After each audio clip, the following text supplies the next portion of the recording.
সকাল সকাল বসে পড়েছি মাংস আর মুড়ি নিয়ে। রাত্রেবেলা মাংস হয়েছিল, একটু তুলে রাখা হয়েছিল, সেটা দিয়ে এখন মুড়ি খেয়ে নিচ্ছি। সকালে খাওয়া দাওয়ার পরে দুপুরবেলা রান্নার জন্য সবজি কাটতে বসেছি। ওই পটল কাটছি আর উচ্ছে আর আলু কেটে নিচ্ছি, কারণ উচ্ছে আর আলু ভাজা হবে আর পটল আর চিংড়ি মাছ দিয়ে তরকারি হবে।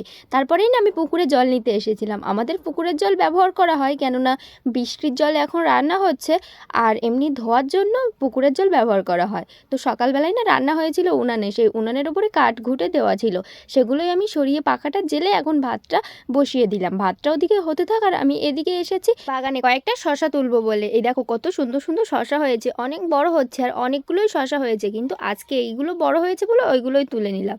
তারপরে ঘরে এসে না তরকারিটা বসিয়ে দিয়েছি। আমি এখানে তরকারিটা করে নিচ্ছি আর পাশাপাশি শশাগুলো ছুলে ভালো করে ধুয়ে আমি কেটে রেখে দেবো পরে ভাতের সঙ্গে খাওয়ার জন্য। আর এখানে আমার না তরকারিটাও হয়ে গেছে, দেখো পটল আলু চিংড়ি মাছ আর উচ্ছে ভাজা আর এই শশা কেটে রেখেছি এগুলো।